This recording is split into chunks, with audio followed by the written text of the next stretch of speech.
नमस्कार, IND 24 में आप सभी का बहुत बहुत स्वागत है। आपके साथ मैं हूं पल्लवी परिहार और आप देख रहे हैं सोशल मीडिया स्पेशल बुलेटिन की शुरुआत करेंगे टॉप न्यूज के साथ। आपको बता दें, प्रधानमंत्री नरेंद्र मोदी 2 दिन के दौरे पर मालदीव पहुंचे हैं। इसी के बाद पीएम मोदी ने इंदिरा का रिकॉर्ड तोड़ दिया है। बिहार वोटर वेरिफिकेशन मुद्दे पर संसद में हंगामा देखा गया, जहां झालावाड़ में स्कूल बिल्डिंग गिर गई है और 7 बच्चों की इस दौरान मौत हो गई है।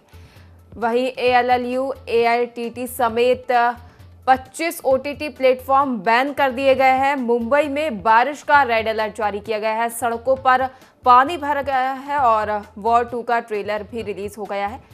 इसके बाद हम बात करेंगे जहां सागर के स्कूल में एक साथ निकले 10 से ज्यादा कोबरा सांप, 700 अंक गिरा सेंसेक्स। देहरादून में बड़ी संख्या में मिल रहे लावारिस महिलाओं के शव।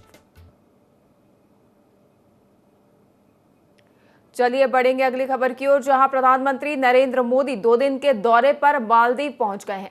उनका स्वागत करने के लिए राष्ट्रपति मोहम्मद मोइज़ू लेने एयरपोर्ट पर पहुंचे। दोनों नेताओं ने एक दूसरे को गले भी लगाया। एयरपोर्ट पर पीएम मोदी के स्वागत में स्थानीय कलाकारों ने पारंपरिक नृत्य भी किया। मोदी ने यहां भारतीय समुदाय के लोगों से मुलाकात की और भारतीय मूल के बच्चों की डांस परफॉर्मेंस भी देखी। मोदी की यह तीसरी मालदीव यात्रा है। वे यहां मालदीव के राष्ट्रपति मोहम्मद मोइज़ू के न्योते पर आए हैं। इससे पहले मोइज़ू ने राष्ट्रपति चुनाव में इंडिया आउट का नारा दिया था। चुनाव जीतने के बाद दोनों देशों के रिश्तों में खटास आ गई थी। हाल ही के दिनों में संबंधों में सुधार देखने को मिला है और मोदी 26 जुलाई को मालदीव के 60वें स्वतंत्रता समारोह में मुख्य अतिथि के रूप में शामिल होंगे। इस दौरान भारत और मालदीव के बीच राजनयिक संबंधों की स्थापना के 60 साल पूरे होने का जश्न भी मनाया जाएगा। मोहम्मद मोइज़ू नवंबर 2023 में राष्ट्रपति बने थे। उसके बाद वे किसी विदेशी नेता की पहली आधिकारिक यात्रा है। इस दौरान डिफेंस और रणनीतिक क्षेत्रों में कई समझौते पर हस्ताक्षर होंगे। यह समझौते भारत के नेबरहुड फर्स्ट पॉलिसी के तहत मालदीव के साथ विकास साझेदारी को और मजबूत करेंगे। मोदी इस यात्रा के दौरान मोदी भारत के सहयोग से तैयार कुछ प्रोजेक्ट का उद्घाटन भी कर सकते हैं।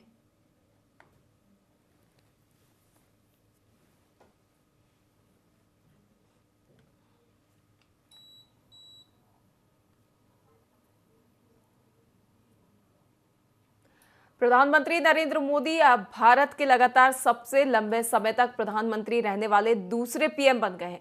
उन्होंने पूर्व प्रधानमंत्री इंदिरा गांधी के 4077 दिनों यानी 24 जनवरी 1966 से 24 मार्च 1977 का रिकॉर्ड तोड़ दिया है। पीएम नरेंद्र मोदी ने शुक्रवार को प्रधानमंत्री पद पर 4078 दिन पूरे कर लिए हैं। सबसे लंबे समय तक लगातार प्रधानमंत्री रहने वाले प्रधानमंत्री रिकॉर्ड जवाहरलाल नेहरू के नाम है। वो 15 अगस्त 1947 से 27 मई 1964 तक यानी लगातार कुल 6126 दिन तक इस पद पर रहे। पीएम मोदी नेहरू के रिकॉर्ड से 2048 दिन पीछे हैं। हालांकि पीएम मोदी पहले ही 3 बार लगातार लोकसभा चुनाव जीतने के मामले में नेहरू की बराबरी कर चुके हैं। अगर वे 2029 का लोकसभा चुनाव जीतने के बाद प्रधानमंत्री बनते हैं तो लगातार प्रधानमंत्री बनने का रिकॉर्ड भी टूट सकता है। पीएम मोदी सबसे लंबे समय तक निर्वाचित नेता। मोदी 2001 से 2014 तक गुजरात के मुख्यमंत्री रहे हैं। इसके बाद 26 मई 2014 से प्रधानमंत्री बने। इस तरह वे एक चुने हुए सरकार के मुखिया का कार्यभार राज्य केंद्र में संभालने वाले पहले भारतीय नेता बने हैं। मोदी स्वतंत्रता के बाद जन्मे पहले प्रधानमंत्री हैं, साथ ही पहले गैर कांग्रेस प्रधानमंत्री हैं जिन्होंने 2 कार्यकाल पूरे किए और सबसे लंबे समय तक पद पर रहे। मोदी ने इंदिरा का रिकॉर्ड तोड़ा और प्रधानमंत्री पद पर लगातार 4078वां दिन प्रधानमंत्री नरेंद्र मोदी का रहा है।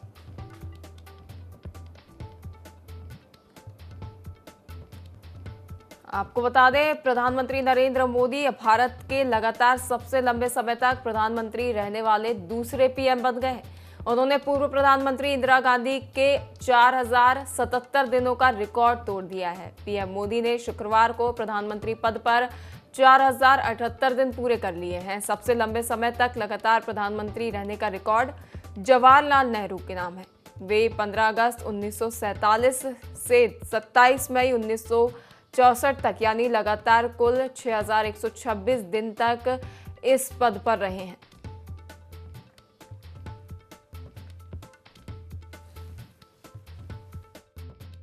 प्रधानमंत्री श्रीमान नरेंद्र मोदी जी को बधाई देना चाहूँगा, जिनने अंतर्राष्ट्रीय मंचों पर भारत का न केवल सशक्त तरीके से पक्ष रखा बल्कि कई ऐतिहासिक उपलब्धियां हासिल की है।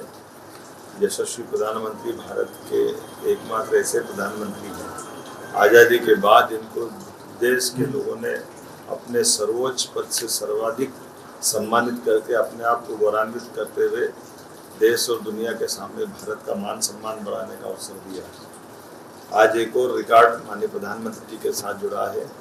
देश के दूसरे प्रधानमंत्री हो गए जो 4078 दिन तक अपनी निर्बाध न केवल प्रधानमंत्री के रूप में काम कर रहे हैं बल्कि उनके उस कार्यकाल को तो आज़ादी के बाद उनका इस टेन्योर में जितना भारत ने मान सम्मान और अपनी उपलब्धियां हासिल की।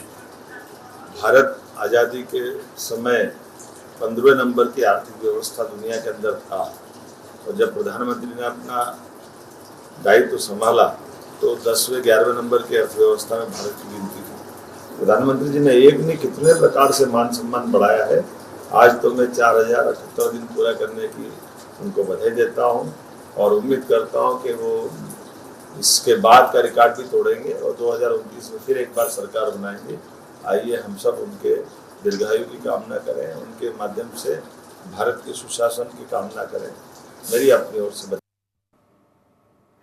संसद के मानसून सत्र के 5वें दिन विपक्ष ने बिहार वोटर वेरिफिकेशन मुद्दे पर संसद परिसर में विरोध प्रदर्शन किया।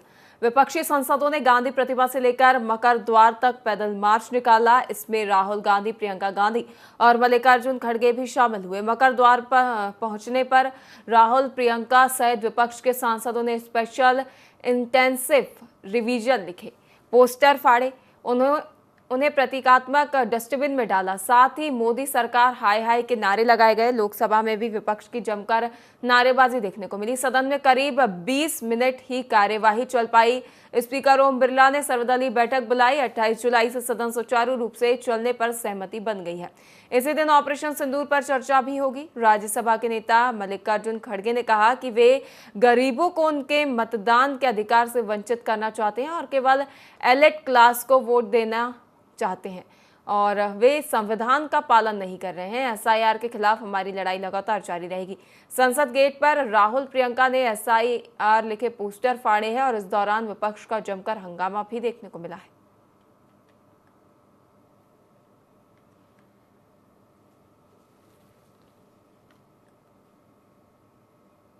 आपको बता दें, संसद के मॉनसून सत्र के 5वें दिन भी विपक्ष ने बिहार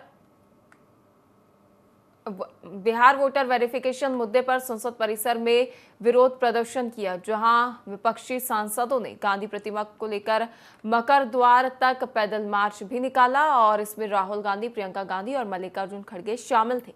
मकर द्वार पहुंचने पर राहुल, प्रियंका सहित विपक्ष के सांसदों ने स्पेशल इंटेंसिव रिवीजन लिखे पोस्टर फाड़े और उन्हें प्रतीकात्मक डस्टबिन में डाला गया। साथ ही मोदी सरकार हाय हाय के नारे लगाए गए, जहां पूरा सदन परिसर नारों से गूंज उठा। इस दौरान विपक्ष का जमकर हंगामा देखने को मिला है।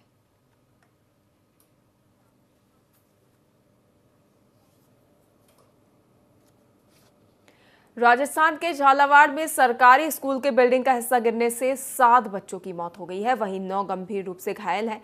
झालावाड़ के मनोहर थाना ब्लॉक के पिपलौदी सरकारी स्कूल की क्लास में शुक्रवार सुबह 7वीं क्लास के बच्चे पढ़ रहे थे, तभी कमरे की छत ढह गई और 35 बच्चे उसमें दब गए थे। घटनास्थल पर पहुंचे ग्रामीणों ने तत्काल मौके पर पहुंचकर मलबा हटाकर बच्चों को बाहर निकाला और अस्पताल में भर्ती कराया गया। मनोहर थाना हॉस्पिटल के अनुसार 5 बच्चों की मौके पर ही मौत हो गई थी, वहीं 2 बच्चों ने इलाज के दौरान दम तोड़ दिया। हादसे को लेकर राष्ट्रपति द्रौपदी मुर्मू, प्रधानमंत्री नरेंद्र मोदी, मुख्यमंत्री भजन लाल शर्मा ने दुख जताया है। आपको बता दें, बारिश के बीच ढहा कमरा जहां टीचर सुरक्षित, और गांव वालों ने बताया कि इस स्कूल में कुल 7 क्लासरूम है। हादसे के दौरान स्कूल के 2 क्लासरूम में 71 बच्चे थे। स्कूल में 2 टीचर भी मौजूद थे, लेकिन दोनों हादसे के दौरान बिल्डिंग से बाहर थे। वे सुरक्षित हैं। जब छत गिरी उस समय बारिश हो रही थी। वहीं कलेक्टर अजय सिंह राठौर के मुताबिक स्कूल शिक्षा विभाग को पहले ही निर्देश दिए गए थे कि जो भी जर्जर भवन हो वहां स्कूलों की छुट्टी कर दी जाए, लेकिन खुद कलेक्टर कह रहे हैं कि ना तो ये स्कूल जर्जर भवन की सूची में था और ना ही यहां बच्चों की छुट्टी की गई। इसके साथ ही स्कूल में पढ़ने वाली बच्ची वर्षा राज क्रांति ने बताया कि छत गिरने से पहले कंकर गिर रहे थे और बच्चों ने बाहर खड़े टीचर्स को इसकी जानकारी दी, लेकिन उन्होंने इस पर ध्यान नहीं दिया और थोड़ी देर बाद ही छत गिर गई।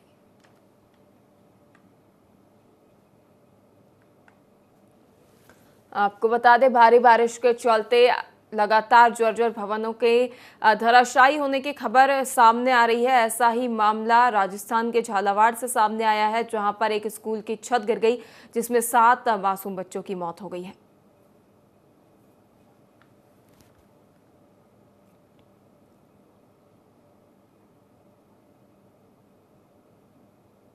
वहीं ऋतिक रोशन, टाइगर श्रॉफ, वानी कपूर, कियारा एडवानी और junior NTR starrer film war 2 का ट्रेलर रिलीज हो गया है। आपको बता दें कि जूनियर एनटीआर इस फिल्म से डेब्यू करेंगे। 2019 में बनी वॉर फिल्म का निर्देशन सिद्धार्थ आनंद ने किया था। वॉर 2 फिल्म वॉर का सीक्वल है, जिसे सिद्धार्थ आनंद ने डायरेक्ट किया है। ट्रेलर के आते ही फैंस में एक्साइटमेंट दिखाई दे रहा है। तो वही विदेशों में आसमान में वॉर 2 लिखकर सेलिब्रेट किया गया। एक पोस्ट में लिखा है कि मैड मैड मैड वॉर 2 का स्काई लेवल सेलिब्रेशन। इस बार ये अलग होगा। शानदार तरीके से जूनियर एनटीआर का बॉलीवुड में डेब्यू। तो वहीं दूसरे फैंस ने कहा कि यह सिर्फ हाइप नहीं बल्कि एक मोमेंट है जो हमेशा रहेगा। किसी ने इसे क्रेजी बताया। अब ये देखना दिलचस्प होगा कि फिल्म बॉक्स ऑफिस पर कितना कमाल दिखा पाती है। वॉर 2 का ट्रेलर रिलीज हो गया है और इससे जूनियर एनटीआर डेब्यू करेंगे। वहीं अब फैंस को इस फिल्म का बेसब्री से इंतजार है। केंद्र सरकार ने शुक्रवार को अश्लील कंटेंट प्रसारित करने वाले 25 ओटीटी प्लेटफॉर्म पर बैन लगा दिया है। सरकार का कहना है कि ये ऐप्स एंटरटेनमेंट के नाम पर अश्लील और आपत्तिजनक वीडियो पेश कर रहे थे। सरकार ने नोटिफिकेशन जारी कर इंटरनेट सर्विस प्रोवाइडर को इन ओटीटी ऐप्स वेबसाइट को ब्लॉक करने को कहा। बैन ऐप्स में ALTT, उल्लू, देसी, फ्लिक्स जैसे फेमस प्लेटफॉर्म भी शामिल है। ALTT ऐप अप्रैल 2017 में फिल्म और टीवी प्रोड्यूसर एकता कपूर ने लॉन्च किया था। वहीं उल्लू ऐप को IIT कानपुर से ग्रेजुएट विभू अग्रवाल ने 2018 में बनाया था। इससे पहले मार्च 2023 में सरकार ने अश्लील कंटेंट को लेकर 18 OTT प्लेटफॉर्म पर बैन लगाया था। साथ ही 19 वेबसाइट, 10 ऐप्स और 57 सोशल मीडिया हैंडल्स पर भी ब्लॉक कर दिया गया था। भारत सरकार ने 2021 में द इंफॉर्मेशन टेक्नोलॉजी रूल्स बनाया था और इसे 6 अप्रैल 2023 को अपडेट किया गया था। 30 पेज की गाइडलाइन में सोशल मीडिया, फिल्म और वेब सीरीज के लिए नियम बताए गए हैं। पेज नंबर 28 पर फिल्म, वेब सीरीज और एंटरटेनमेंट प्रोग्राम के लिए जनरल गाइडलाइंस है। इसमें टारगेट ऑडियंस के आधार पर कैटेगरी तय करना जरूरी है। ये चेतावनी देना भी जरूरी है कि आप क्या कंटेंट दिखा रहे हैं। गाइडलाइंस के मुताबिक OTT और सोशल मीडिया प्लेटफॉर्म्स पर ग्रीवांस ऑफिसर रखने होंगे। कंटेंट कानून के हिसाब से होना चाहिए, उसमें सेक्स ना हो, एंटी नेशनल ना हो और बच्चों, महिलाओं को नुकसान पहुंचाने वाला कंटेंट उसमें ना हो। उल्लू, ALTT समेत 25 OTT प्लेटफॉर्म बैन करने का निर्णय अब सरकार ने ले लिया है और सरकार की ओर से इन सभी OTT प्लेटफॉर्म्स को बैन कर दिया गया है जिन पर अश्लीलता परोसी जा रही थी।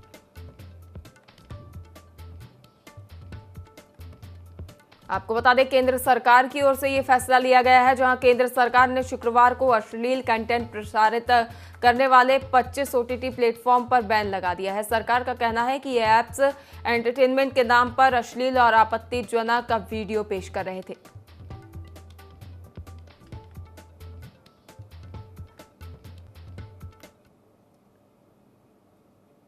मुंबई और आसपास के जिलों में भारी बारिश का दौर लगातार जारी है। इसके चलते पुलिस ने एडवाइजरी जारी कर लोगों से जरूरत न होने पर घर से न निकलने की सलाह दी। समुद्र तटीय इलाकों में जाने से बचने को भी कहा गया। मौसम विभाग ने गुरुवार को महाराष्ट्र समेत 5 राज्यों में भारी बारिश का रेड अलर्ट जारी किया था। वहीं मध्य प्रदेश, बिहार, झारखंड, तेलंगाना, आंध्र प्रदेश, केरल, कर्नाटक में ऑरेंज अलर्ट जारी है। पश्चिम बंगाल के बांकुड़ा और पूर्व बर्धमान जिले में गुरुवार को बिजली गिरने से 13 लोगों की मौत की खबर सामने आई है।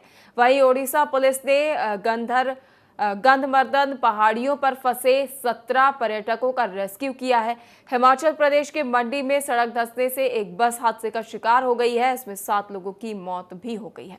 राज्य में अब तक कुल 147 मौतें हो चुकी हैं। वहीं 1387 करोड़ रुपए की संपत्ति को इस दौरान नुकसान पहुंचा है। मौसम विभाग ने बंगाल की खाड़ी, पश्चिम बंगाल और ओडिशा के मछुआरों को समुद्र में न जाने की सलाह दी है। विभाग ने कहा है कि 28 जुलाई तक इन क्षेत्रों में 55 किलोमीटर पर आवर की रफ्तार से हवाएं चल सकती हैं। वहीं भारी बारिश को लेकर सरकार बोली कि बाढ़ के पूर्वानुमान के लिए एआई का इस्तेमाल। जल शक्ति मंत्रालय ने गुरुवार को कहा कि केंद्रीय जल आयोग की तरफ से देश भर के 350 बाढ़ फोरकास्ट स्टेशनों पर एआई का उपयोग करके 24 घंटे पहले तक पूर्वानुमान जारी किए जाते हैं। जल शक्ति राज्य मंत्री राजभूषण चौधरी ने कहा कि ये पूर्वानुमान एक नई पहल के तहत तैयार और प्रसारित किए जाते हैं। यह तकनीक smart water resources modelling organisation और सेंटर ऑफ एक्सीलेंस पर काम करती है। मुंबई में बारिश का रेड अलर्ट जारी है। सड़कों पर पानी भर गया है, जिससे आवागमन में भी लोगों को काफी परेशानियों का सामना करना पड़ रहा है।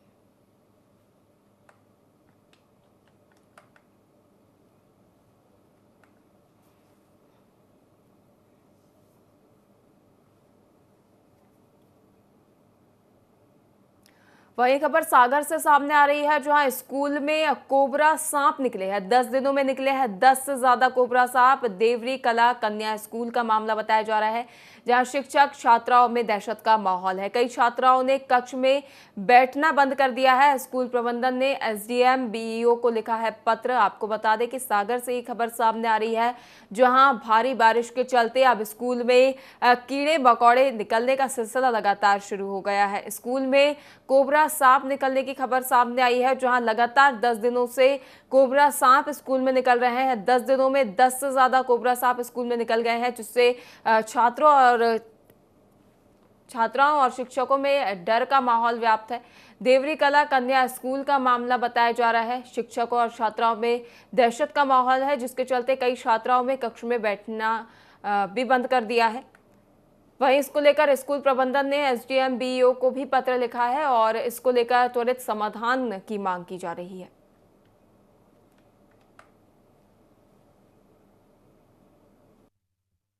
कक्ष क्रमांक 4 में और 5 में एक सर्फ निकले थे, तो उनको हम लोगों ने सपेरा से बुलवा के पकड़वा भी दिया और 1-2 को मार भी दिया। उसके बाद दूसरे दिन फिर निकली, तो फिर हमने एक सपेरा को बुलवाया और उसने बताया कि फर्श के नीचे एक जगह बनाए हुए हैं। जब उसने वो फर्श निकलवाया, टाइल्स से उन्होंने बाहर निकलवाए, तो वहाँ एक करीब 6 फुट की कांचरी बड़ी मिली और 11 छोटी छोटी कांचरियाँ मिली और 3-4 बच्चे और मिले सांप के, जो कोबरा के थे, जिस पर पदम था उन पर। तो उनको 4-5 को पकड़वाया हम लोगों ने और वो फिर चला गया। तीसरे दिन फिर आए तो फिर निकले 2-3 सांप फिर निकले, तो 1-2 तो मार दिए और फिर बुलवाया अपन ने और फिर उसने पकड़े। और आज फिर 2 सांप निकले, क्योंकि वो नहीं आया था सपेरा, तो दोनों को हम लोगों ने मार दिया। आज यानी शुक्रवार 25 जुलाई को सेंसेक्स करीब 700 अंक गिरकर 81,470 के स्तर पर कारोबार किया। निफ्टी में करीब 250 अंक की गिरावट रही। ये 24,820 के स्तर पर रहा। सेंसेक्स के 30 शेयरों में से 3 में तेजी और 27 में गिरावट रही। बजाज फाइनेंस और बजाज फिनसर्व के शेयर्स 5.3% और 4.2% गिरे रहे। जोमेटो, इन्फोसिस समेत 13 शेयर्स भी 2% नीचे रहे। निफ्टी के 50 शेयरों में से 7 में तेजी और 43 में गिरावट रही। एनएसई का निफ्टी बैंकिंग, फार्मा, रियलिटी और हेल्थ केयर इंडेक्स चढ़कर कारोबार किया गया। वहीं ऑटो, मेटल और एफएमसीजी सेक्टर में गिरावट रही। आपको बता दें, हफ्ते के चौथे दिन कारोबारी दिन गुरुवार यानी 24 जुलाई को सेंसेक्स 542 अंक गिरकर 82,184 के स्तर पर बंद हुआ। निफ्टी के 158 अंक की गिरावट रही, ये 25,062 के स्तर पर बंद हुआ। सेंसेक्स के 30 शेयरों में से 5 में तेजी और 25 में गिरावट रही। ट्रेंड टेक, महिंद्रा और बजाज फिनसर्व के शेयर्स 4% तक गिरे। जोमेटो, टाटा मोटर्स और सन फार्मा 3.5% तक चढ़े हैं और निफ्टी के 50 शेयरों में से 16 में तेजी और 34 में गिरावट रही। एनएसई के निफ्टी आईटी इंडेक्स 2.21%, एफएमसीजी 1.12% और रियल्टी 1.04% गिरे। मेटल, फार्मा और सरकारी बैंकों का इंडेक्स 1.2% तक चढ़े। सेंसेक्स 700 अंक गिरा है।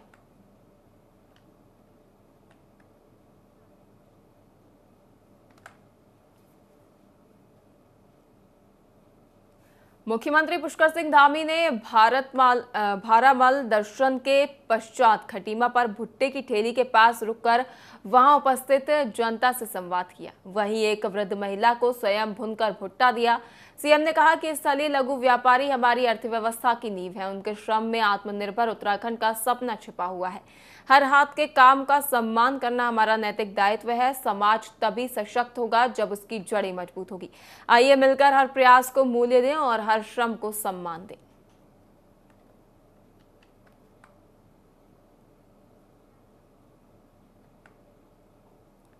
उत्तराखंड में हाल ही के सालों में बड़ी संख्या में लावारिस महिलाओं के शव मिलने की खबरें लगातार सामने आई हैं, जो एक गंभीर सामाजिक और प्रशासनिक समस्या की ओर इशारा करती है। पिछले 5 सालों में राज्य में 318 महिलाओं के शव मिले हैं, जिनमें से 231 की पहचान अब तक भी नहीं हो पाई है। यह आंकड़ा न केवल सिस्टम की खामियों को उजागर करता है, बल्कि महिला सुरक्षा और अपराध की रोकथाम पर भी सवालिया निशान खड़े करता है। उत्तराखंड में मिल रही लावारिस शवों पर कांग्रेस ने भी सवाल खड़े कर दिए हैं। उत्तराखंड कांग्रेस प्रदेश संगठन उपाध्यक्ष सूर्यकांत धस्माना ने प्रेस वार्ता कर सरकार पर आरोप लगाए हैं। सूर्यकांत का कहना है कि प्रदेश में महिलाओं की लावारिसी शवें मिल रहे हैं और जिनकी शिनाख्त तक नहीं हो पाती है। इतनी बड़ी संख्या में लावारिस शवों का मिलना कहीं न कहीं प्रश्न चिन्ह खड़े करता है।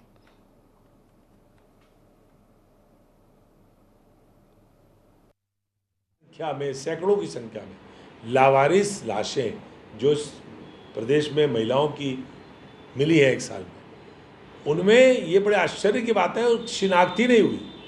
बहुत कम लोगों की, 2-3-4% लोगों की शिनाख्त हुई है, बाकी महिलाओं की शिनाख्त ही नहीं हुई। कौन महिलाएं थी? इस राज्य में महिलाओं के गायब होने का, महिलाओं के अपहरण होने का, महिलाओं के विमेन जो ह्यूमन ट्रैफिकिंग है उसका आरोप लगातार लगता ही रहता है। लेकिन इतनी बड़ी संख्या में लावारिस लाशें महिलाओं की मिलना और उनकी शिनाख्त न होना, ये पुलिस की जो कार्यप्रणाली है और सिस्टम की जो कार्यप्रणाली है उसमें प्रश्न चिन्ह खड़ा करता है। और कांग्रेस का ये आरोप जो हम बार बार कहते हैं कि इस राज्य में महिलाओं के खिलाफ हिंसा के मामले बढ़ रहे हैं, हत्या के मामले बढ़ रहे हैं, बलात्कार के मामले बढ़ रहे हैं, उस पर पूरी तरह से मोहर लगाता है। और ये सरकारी आंकड़े हैं, हमारे आंकड़े नहीं हैं।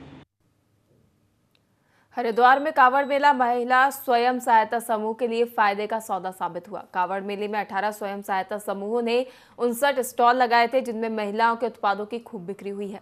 11 दिन की अवधि में स्वयं सहायता समूहों को 40 लाख रुपए की आमदनी हुई। महिलाओं के उत्पादों की अच्छी बिक्री होने से स्वयं सहायता समूह से जुड़ी महिलाएं और अधिकारी भी संतुष्ट हैं। सीडीओ ने बताया कि कांवड़ मेले और कांवड़ मार्ग पर स्टॉल स्थान चिन्हित कर लगाए गए थे, ताकि ज्यादा से ज्यादा लोग स्टॉल पर पहुंचकर जरूरी सामानों की खरीदारी कर सकें।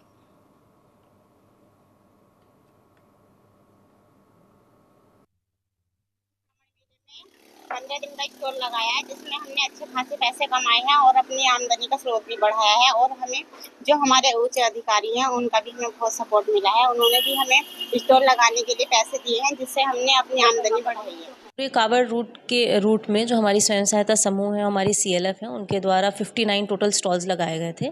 और जो अगर हम सेल्स अभी निकल के आ रही है, वो टोटल जो अर्निंग हुई है हमारी स्वयं समूह की महिलाओं की, वो 39 लाख है, जो बहुत ही अच्छी सेल है। पिछले और उसके पहले भी वर्ष से अगर हम लोग कंपेयर करें तो आज तक जो है 39 लाख की सेल नहीं हुई थी। और इसमें प्रशासन ने भी बहुत उनको मदद की, कहाँ स्टॉल्स लगाने हैं ये पूर्व में ही चिन्हित कर लिया गया था, ऐसी जगह लगाए जाएँ जहाँ सबसे ज़्यादा सेल्स निकल के आए, और महिलाएं इस चीज़ को लेकर बहुत खुश हैं। सोशल मीडिया स्पेशल में फिलहाल के लिए इतना ही। लगातार खबरों के लिए देखते रहिए IND 24। नमस्कार।